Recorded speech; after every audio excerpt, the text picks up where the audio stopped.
Good morning, ladies and gentlemen. Very happy to see you in this second RSMed condition. Sorry about the weather today. It's not the usual weather in Toulon, but François Canson may confirm this. Nevertheless, well, it rained just as you came to the Congress Center. So nice, it's quite sunny outside, but you're indoors, so never mind, you won't be able to enjoy it. But for those who come from the north or from far away, you'll be able to enjoy the exceptional weather of the region. And I want to thank the city of Toulon, the municipality of Toulon, which is hosting us in this beautiful Neptune Conference Center. The Metropole, it is essential for us, the Metropole, Toulon, Provence, Mediterranean, the Var département, the Région Sud. The FMES, the Mediterranean Foundation for Strategic Study, 25 years, we are a think tank based in the Mediterranean. We discussed the Mediterranean region, the Middle East, Africa, the MENA region, to talk about the South. And beyond that, there are two ideas I'd like to insist on. First, there is a strategic reflection outside of Paris. We can think, ponder, see things differently where we're not in Paris. Where a lot of things happen. I don't want to negate that, but to explain that when you're outside of this core system, we can think differently, and this is our ambition for 25 years. It's been our ambition for 25 years. So we're on the shore of the Mediterranean, we're on first line. Again, I'm talking about the Mediterranean Sea in the greater south, which covers, the entire zone discussed. Now, we will take a look at the state of the world. We will detail this, and therefore the interest of having this meeting. But simply, I'd like to give you 3 points which characterize the strategic Mediterranean dialogue in what we wanted to create and do. First thing, it's a question of method.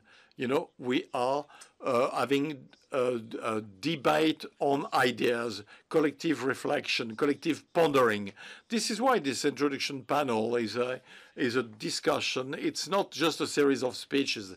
It is a debate. And in the next 2 days, nobody will be able to claim to hold the truth.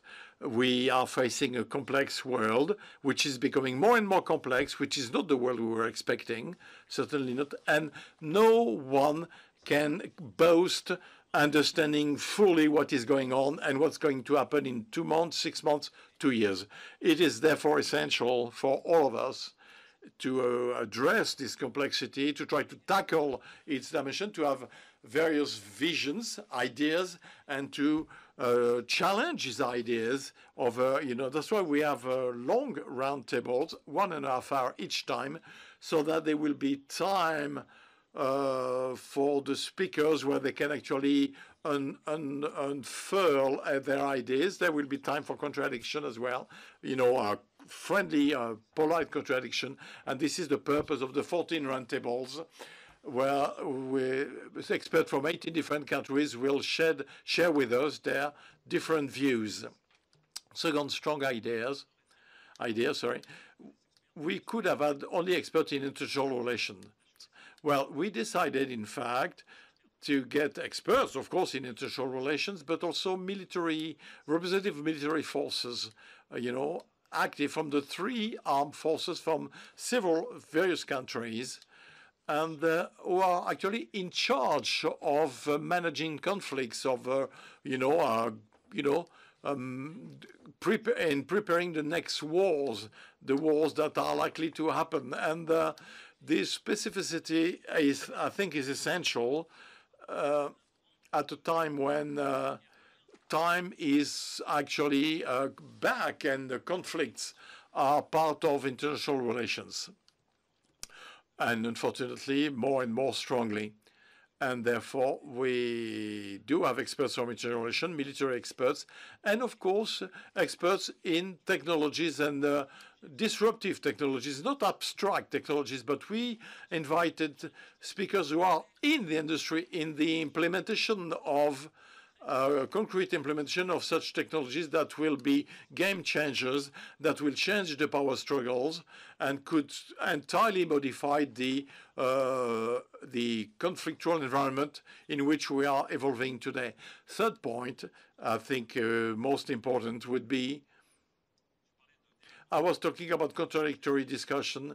Well, the respect of opinions and views. You want to be rational in discussions, which often are pressed by emotion, instantaneity, short-term visions, or the world we all knew, we all face, and for the oldest among us is a world that has changed in a couple of decades, and social networks, the internet, are definitely, again, game changers, key in these issues, because it is an issue that is today, it is no longer possible to talk about things that are difficult without having anger. And we don't want to talk in anger. If we want to understand what goes on, we have to have open dialogue. People who do not think like us, but never mind, we will discuss to the end of the contradiction, but as reasonable. So you reason with reasonable people, and this is what we want to do in a world which is plagued by instantaneity and emotion, and almost hysteria sometimes. I think it is essential for us to have that. And of course, this is the third objective of the Strategic Mediterranean Dialogue, the SMD. So in the various panels, there will be several students, even high school students, and we're all very happy to have high school students here. And if we can show those young people that dialogues on challenging issues can be established without anger and bring contradiction to people we appreciate and we respect, and whereas we do not agree about nothing, well, this would be a useful action today. And especially to discuss topics which are ours, the current topics which impact us, and we will clarify that later on. So this is what I wanted to say by the way of introduction. Thank you for the members of the panel. So see you in 2 days, Friday night.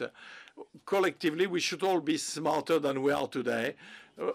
Obviously, we should have collected ideas, visions. We will have probably challenged our own convictions, our preconceived ideas, and we should be smarter and more at ease to tackle and to deal with the world today. So to start with, I'd like to give the floor to the local, the representative of the president of the Sud region, François de Canson, vice president of the Region Sud, mayor of Lalande-les-Morts, and who is elected official, and who is hosting us in a way, hosting us. You have the floor, sir.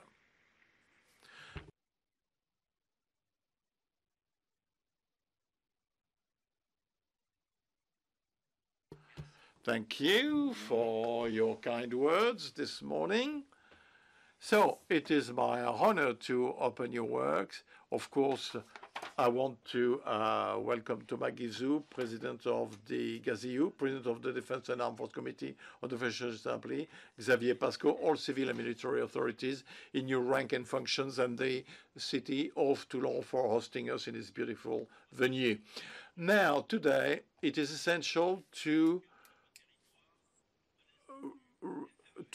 welcome the FMES Institute. It is a think tank dedicated to the Mediterranean world, to the Middle East, and to Africa. The MENA region insists that it is first and foremost a structure of excellence through the quality of their studies, and but a strategic structure indispensable to our economical ecosystem for defense and security in the Provence-Alpes-Côte d'Azur region. The region and President Muselier, who cannot be with us today, are, of course, with you, and since 2017. So rest assured of our consideration towards your action. The strategic dialogue takes place in a fairly tense period of our history. The world war is back to the newsreel. It's no longer a historical or geographical distant or remote notion, but it is something very close to us. On March 22, 2022, when the first time the word war was pronounced with Roberta Metsola, we were all surprised, and of course we wanted to hear listen to the analyst of the time who talked to us about a rapid conflict war. Now, you remember the poems we learned as a child, you know, we want liberty, freedom, you know, from Paul Éluard, French poet, Le Dormeur du Val from Arthur Rimbaud, where at the last verse, we understood we were at the Battle of Sedan, Victor Hugo, Denos, and others, all with their words, reminded us what Saint-Exupéry used to say, war is not an adventure, it is the challenge of life. Thank you to all the armed forces present here for their commitment.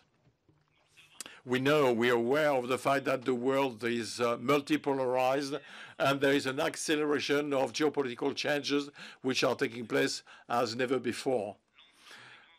All the major balances we knew, equilibrium we knew, are collapsing one after the other, and we are caught in an international theater of reality which has never been so complex, because it is composed of a series of simultaneous and parallel crises. So, whereas the very concept of Cold War seem to have been buried and left to historians, Russia is now more than ever the enemy of the West, appears as the enemy of the West. Where is Israel, which was undergoing the normalization process with the Abraham Agreement?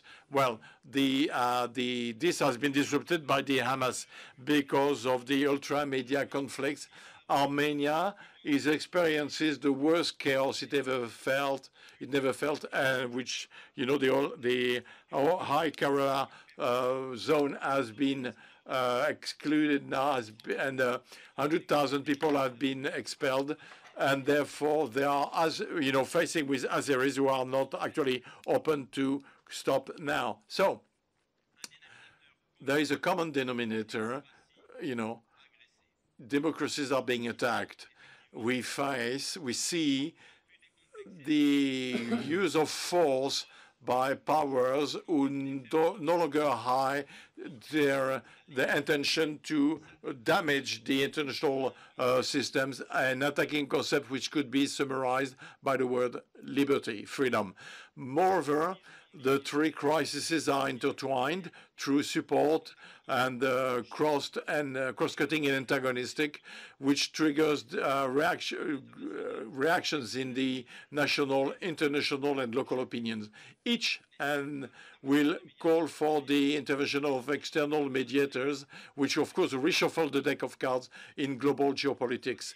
The three strategies are taking place within a geopolitical context which has been recomposed with unexpected reactions, the decoupling between China and the West, natural disasters which exacerbate tensions, the multiplication of swing states to the shared or conflictual interest, with of course, the request for the economic challenge, energy, and food security as well. Therefore, all is well in this world. Thank you for the FMES to give us aujourd'hui time for reflection, to exchange, to confront viewpoints, to gain some essential key points, and to get the reading tools to understand the Euro-MENA region, and to start and to live in 2 days smarter. 5 shores in the sea, a sort of a focusing effect on each topic.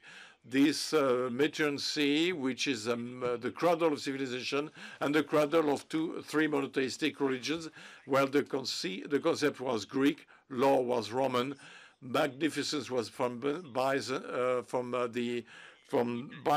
the harmony was Italian, the rebellion was Catalonia, freedom was French, and eternity is Egyptian.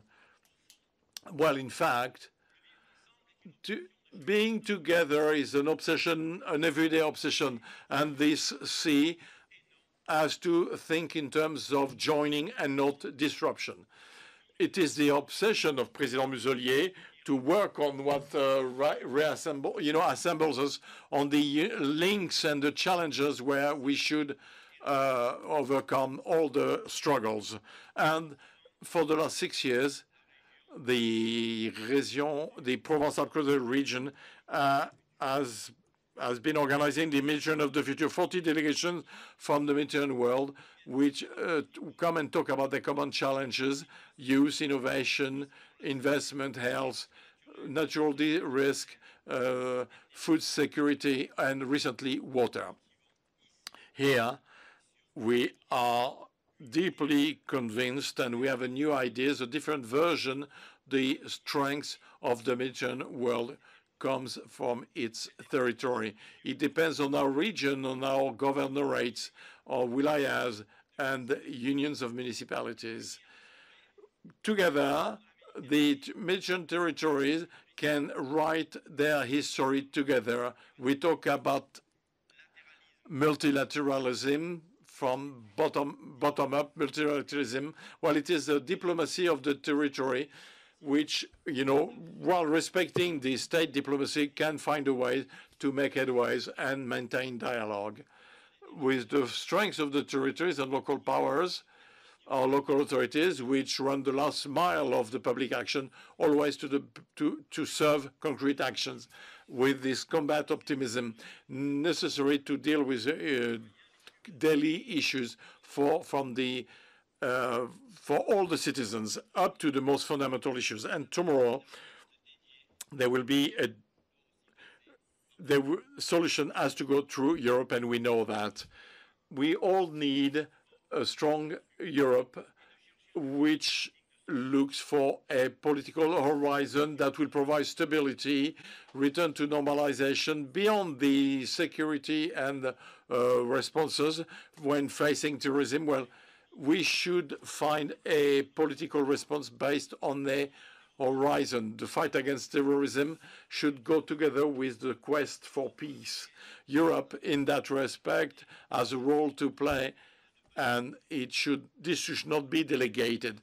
Europe, because of its birth, is the forehead of the path of the quest for peace, and we are here to convey the message and the success ever since the discourse of Mr. Schuman in 1950. We have to change our method and be accepted as a geopolitical power that can be united in cohesion value, and to explain how and to have collective narrative. The war in Ukraine has revealed this new geopolitical dimension for Europe, with urgent needs to do economic recovery, increase the military might, and to have diplomatic agility. The way the European Union will take stand on the world theater and the type of geopolitical response that it will provide versus the current upheavals will for a long time influence the understanding that many of its institutional partners will have for Europe. So this is why here in the Provence-Alpes region, we place Europe at the heart of all our systems and the devices, and we make it alive in our territories. This is one of the key for stabilities. Of course, dear Pascal, I wish you a great conference, rich discussions, free discussions, and as you said, open. And I wish you all to be the seeds of the solution for peace and stability. Thank you all.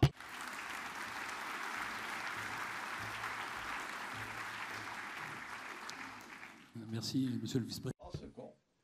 Thank you, Mr. Vice President. Mr. President, the Commission of Defense and Armed Forces of the National Assembly, Thomas Gassilloud. What do you think?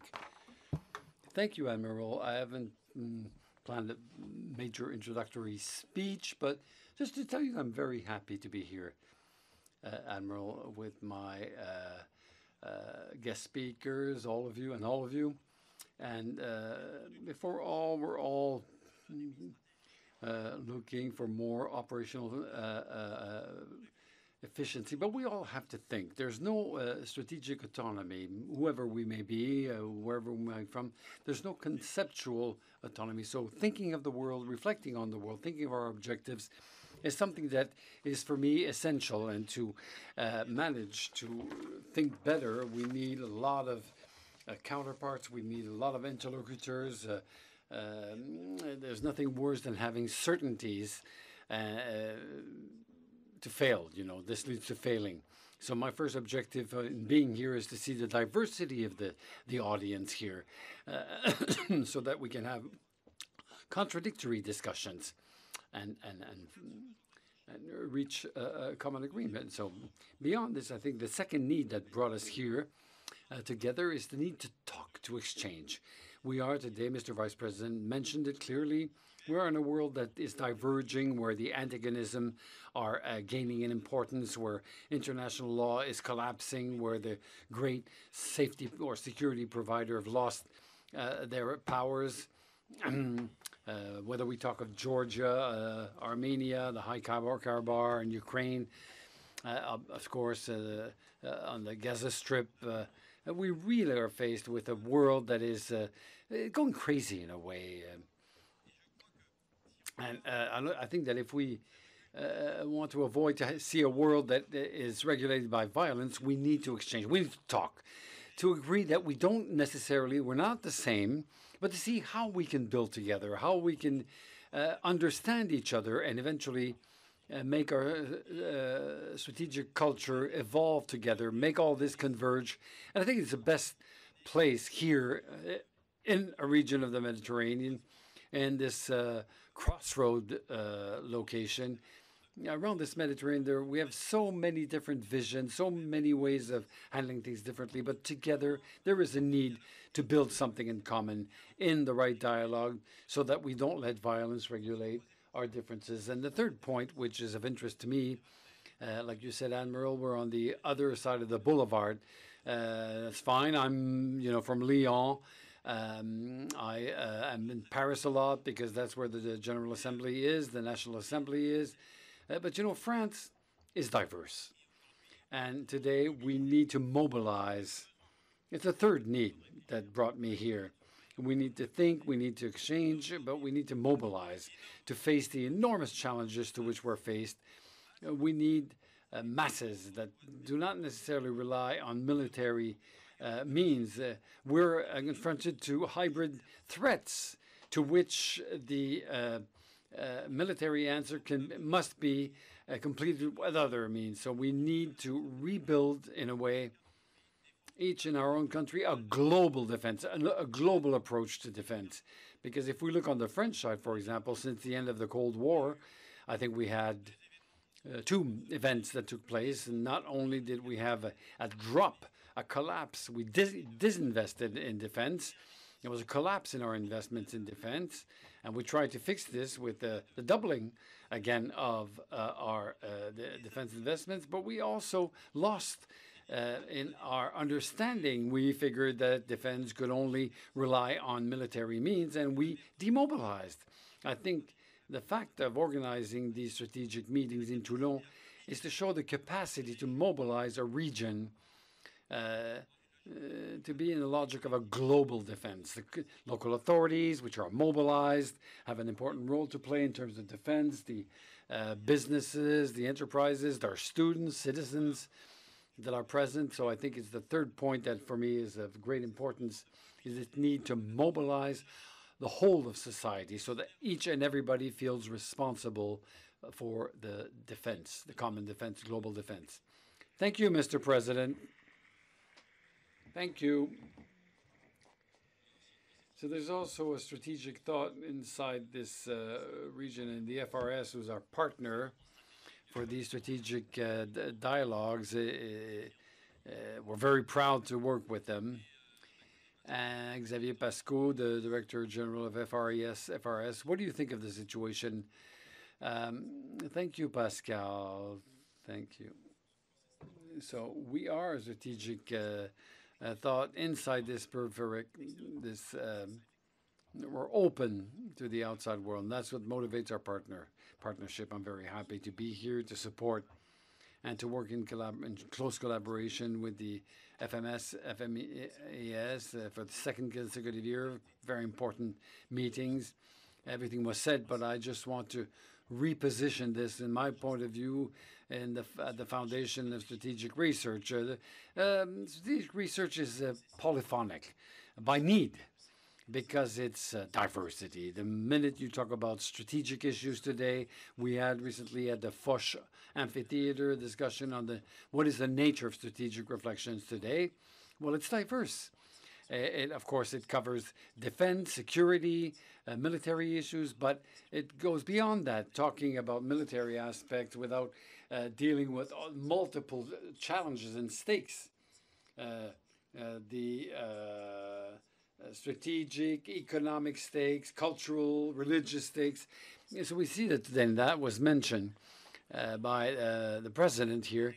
The resurgence of conflicts demonstrates and shows this polyphony of what are the force relationships.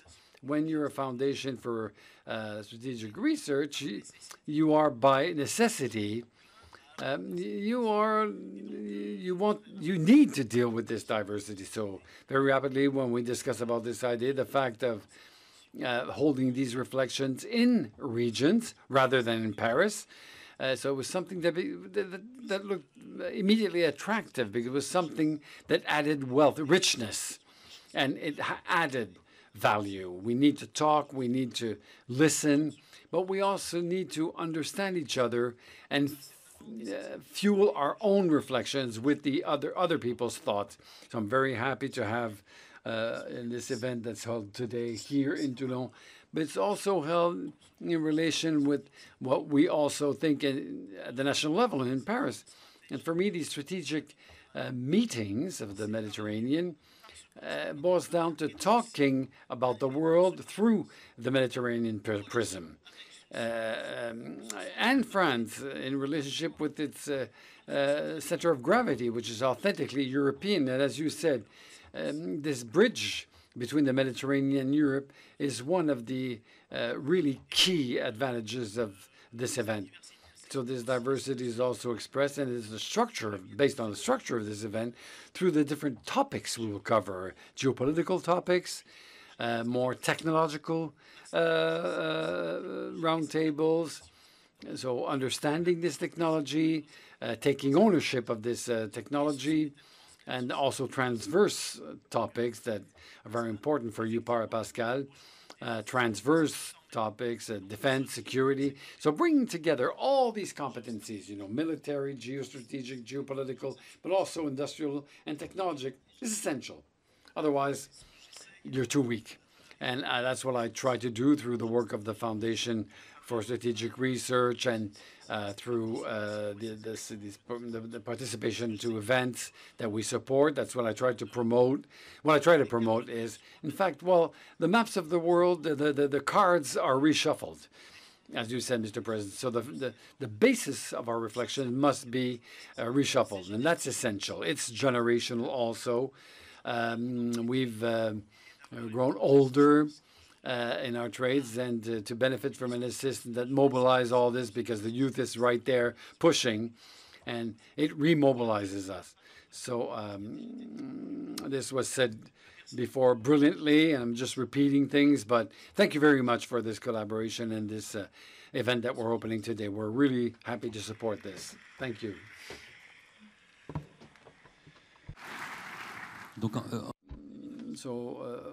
Obviously, these strategic dialogues are very important, and you understand that the state of the world is degraded.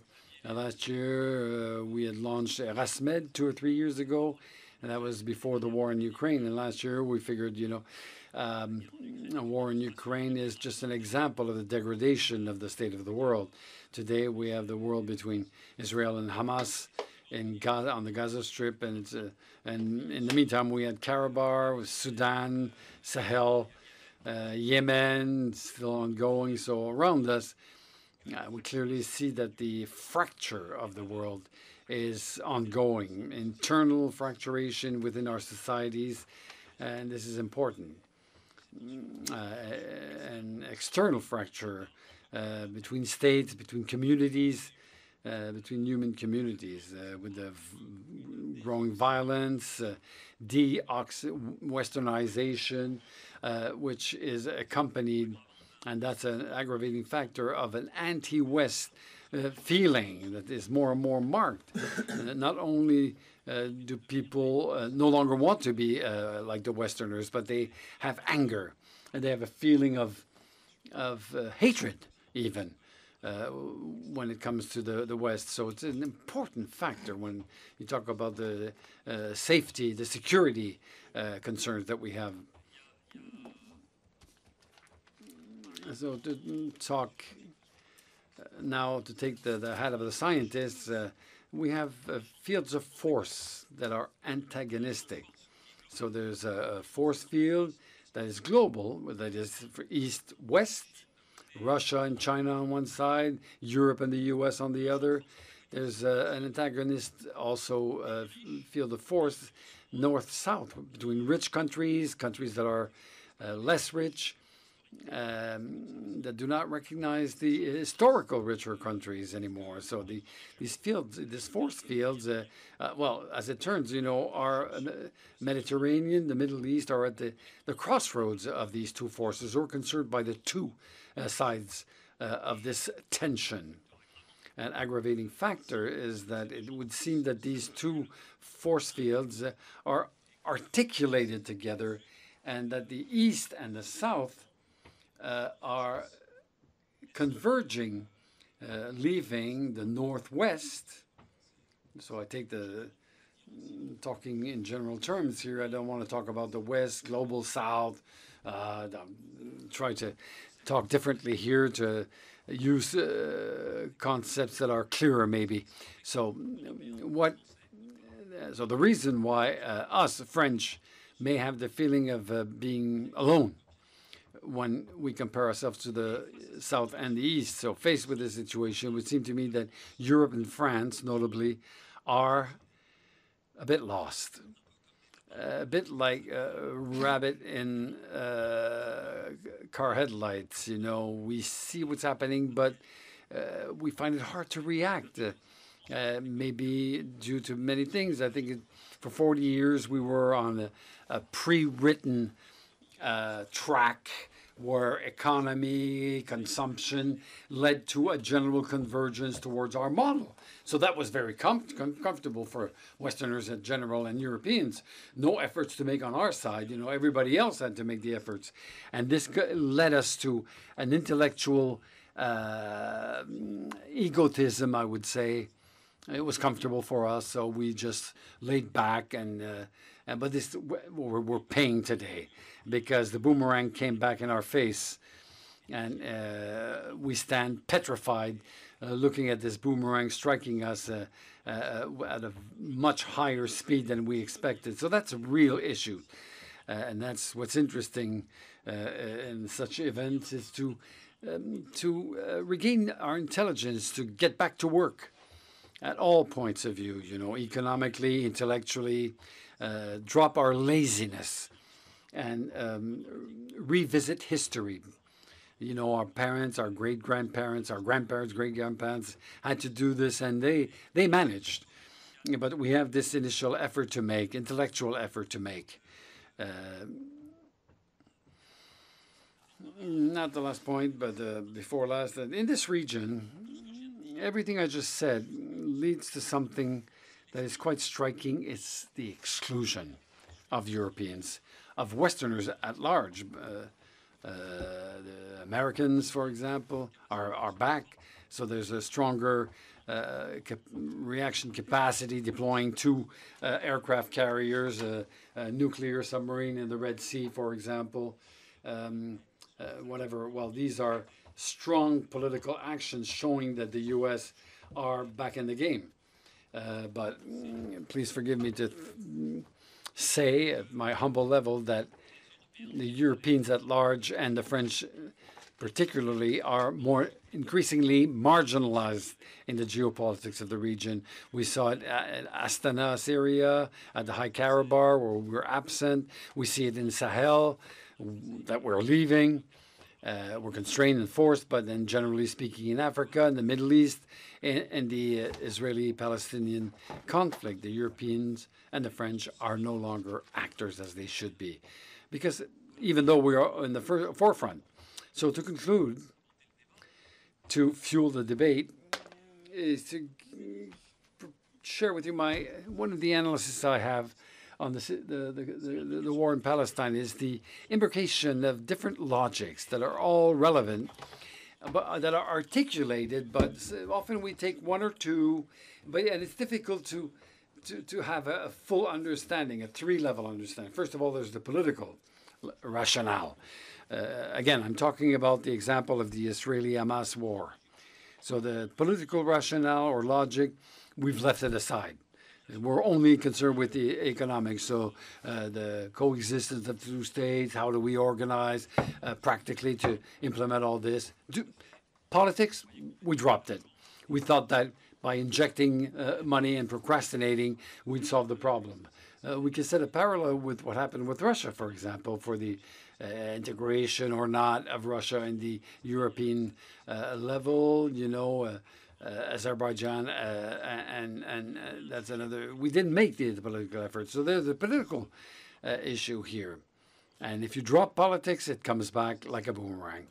So it's one of the logic to approach the Israeli-Palestinian conflicts. There's also the geopolitical rationale that is back, and it's better taken into account the interests and forced relationships between the international states, Iran. There's a geopolitical interest in what's happening in the Middle East, Israel, the monarchies of the Gulf, Turkey, Russia, the U.S., China. They're all doing geopolitics, and here it's a cold interest, and we can explain a lot through geopolitics. Of course, it doesn't solve the equation, but I mean, the third logic is probably maybe one of the most complex or the most rather difficult to handle or to exploit is the logic of passion. Pierre Asner wrote in 2015 the Revenge of Passion, based on an article that he'd written after the 11th of September, 9/11. And so the revenge of passion, the revenge of what's irrational, of emotions, the return of the religious element, a very strong religious radical element, which is crossing the world, notably the Muslim world, which is our neighbors, added to a passion based on feelings or even national pride. So these are things that are just, we had forgotten, we had left aside, notably in Europe, where, in fact, the rationality, a kind of rationality, had totally excluded all these domains. So we're a bit lost. We're like lost faced with these elements. And finally, Plato had written it, the heart, the mind, and the body, and Raymond Aron had described this when he talked about conflictuality. I don't remember the name of the book, but anyway, this phenomenon of passion, irrationality is strengthened by the internet, by the cyber technologies, by the information war, by AI, for example. It's only the beginning.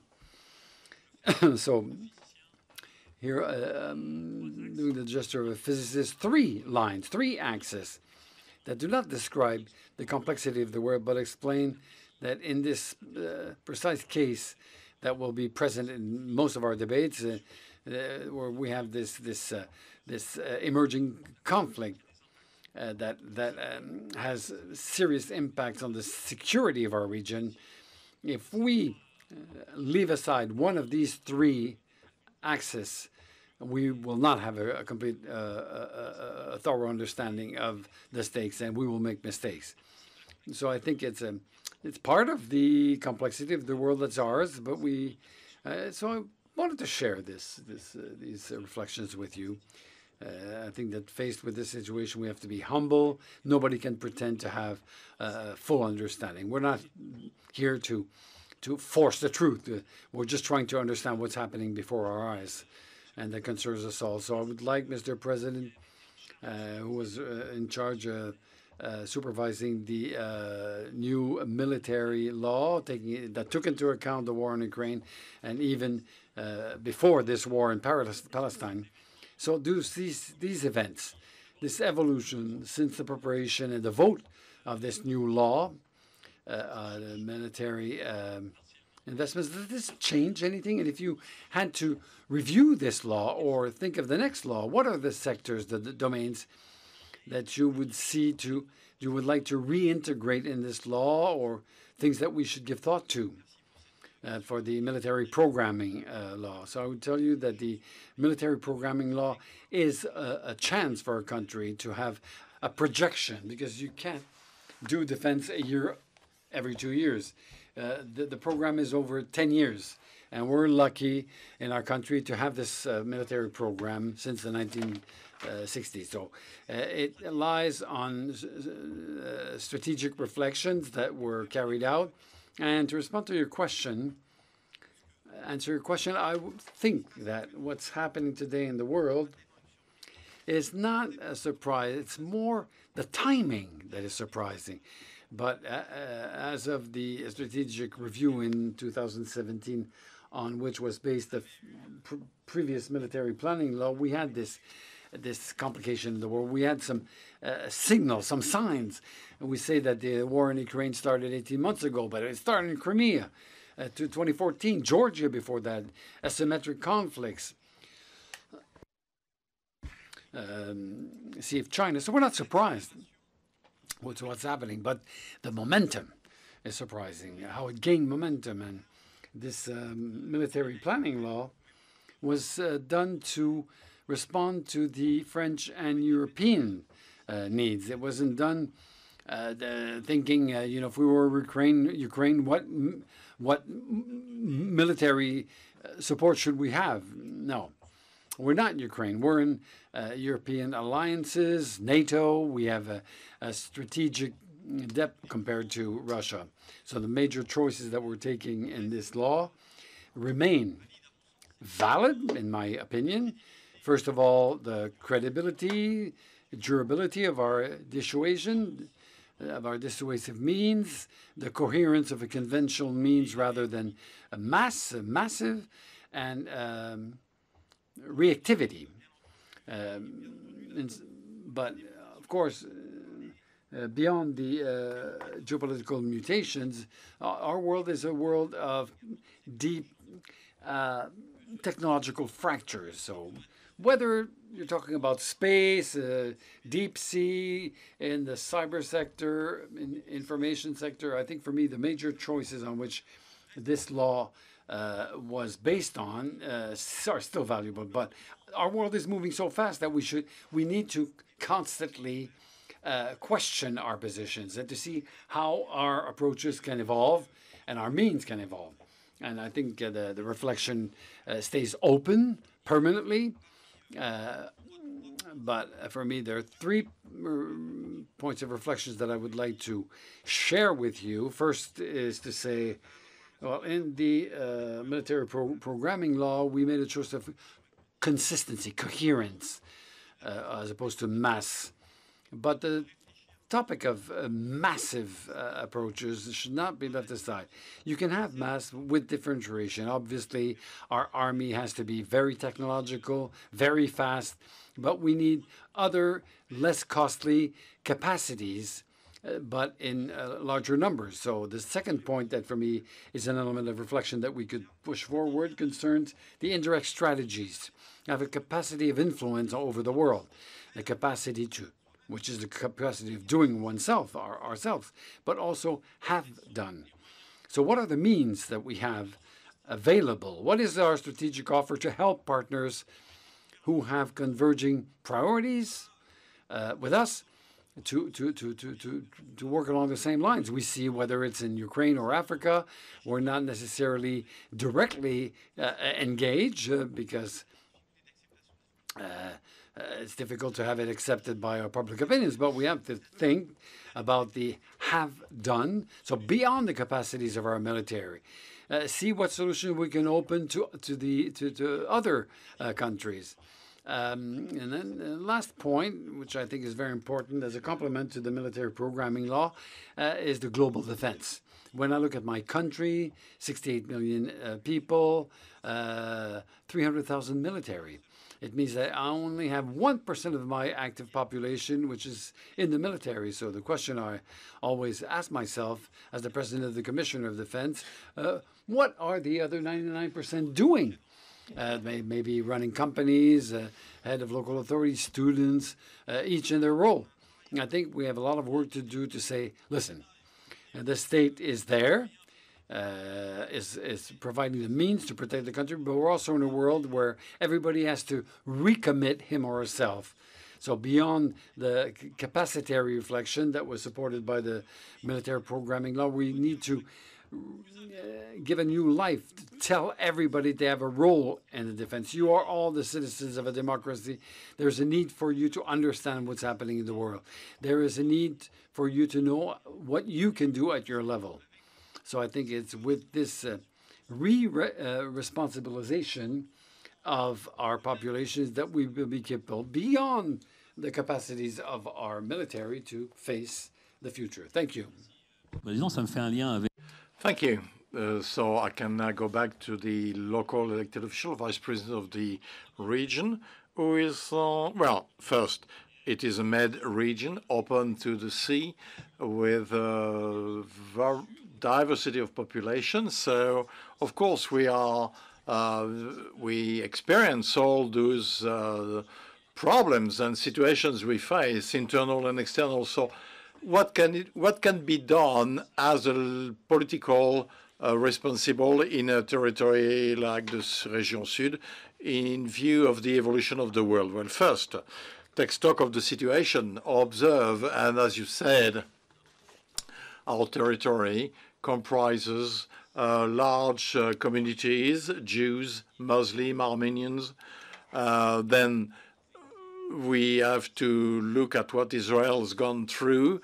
This reminds me what we experienced in 2016 in Nice, in the Promenade des Anglais, when there was a terrorist attack, and be aware of the fact that for us, the notion of sharing, of being together, has been present for a long time. We used to it. It's not always ideal, but we know what it is. Then we need to find solutions. President Muselier spontaneously has started a certain number of engaged means in order to overcome the feeling of lack of security. The Sud region is safe region, 10 million provided to the security forces, especially for municipal police force to get the equipment to expand video monitoring. 5 million euros provided to the firefighters, and the fact that we rapidly obtain money from Europe. We've never collected so much European money, and we implement emergency call stations or pods near the train stations and high schools. and 500 regional guards in the high schools and on trains and in the forest. And we want to do education. We want the high school students to understand what the Shoah is all about. We take them to the camp des Mille, to Auschwitz, Buchenwald, and we respect the duty of memory of all our veterans. And we don't want to forget what the Harkis and the French Algerians experienced. And of course, this mission of the future, where every year, this meeting, and we want to make sure that between the various countries of the Med region, there should be common actions because, as you said, we face common problems, and we want to create a macro region, major macro region, voted to the European Parliament so that we, people of the South, should become aware of our problems, and we should mention them together to find solutions. Thank you very much. Xavier, 2 points. Well, as a strategic think tank, what are your views about the situation of the world? And the French, the FRS is a think tank which has a technological and industrial expertise, quite acknowledged, recognized. Now, the events which are taking place, do they provide something in this domain? Of course. Well, they illustrate the relevance of the need to do strategic reflection in from different viewpoints. First, we out of a happy globalization, and we are falling back, and it's like in a concrete aspect, we're back to reality. You talk about the conflict between Israel and the Hamas. Well, what's striking is the geographical central dimension.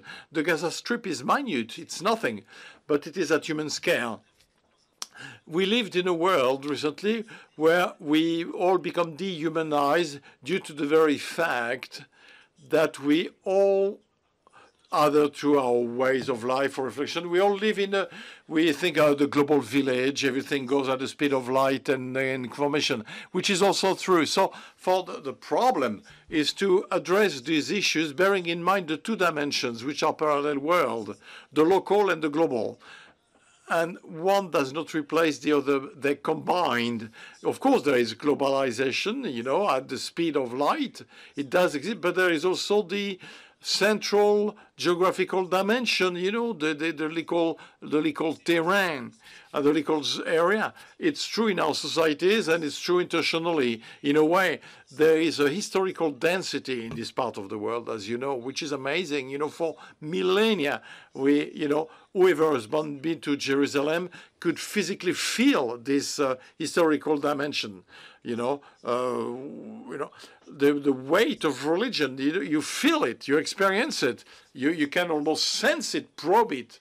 It's quite fascinating. There are a couple of locations in the world like that, which are very dense, historically speaking, and spiritually speaking, and intellectually speaking as well. So nevertheless, all those dimensions are together, are merging, and they're not. It is not a succession of periods. It is a stacking of strata.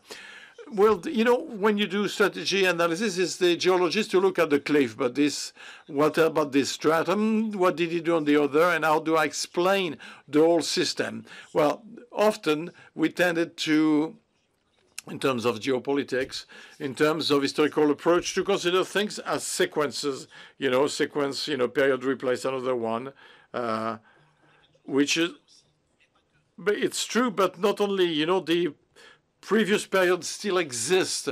The visions are the same, they can, when we look at the states and different parts of the world, we realize that there is the historic unity. Time is a stacking of events, and this is a challenge for us. We need to understand geopolitics, understand diversity, and understand geopolitics, understand technology, the acceleration of actions. If there is one word today that we should put forward when we think about geographical strategy, the tempo, the rhythm has changed, and therefore we need to project our thinking, the loops, the orientation, the loops are becoming shorter and shorter at every levels of society. We talked about social networks, which, as you said, which will call hysteria about the immediacy of events.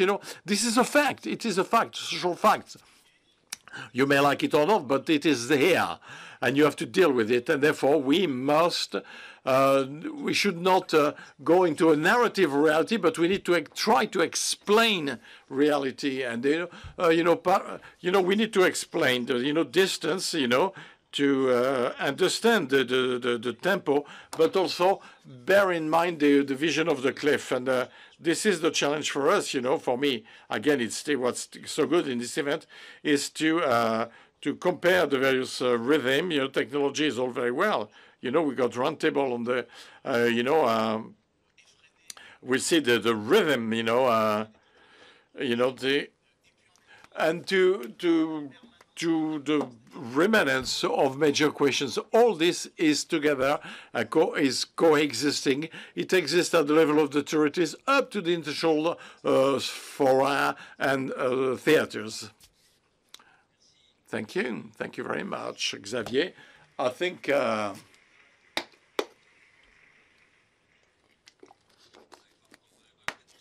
we didn't claim to cover all the topics in 1 hour, but we wanted to set the framework of the discussion as we saw them. So 2 things to conclude, 2 points. The name of the book, Peace and War Among Nations, 1962, read it again. It's an amazing book. History doesn't go back, but still we can feel there is a period that is stopping. And what people thought before us, who were just as smart as us, they might have had more time to work. Well, let's be rich of what they did to build behind them, Aron and Desquin, among others.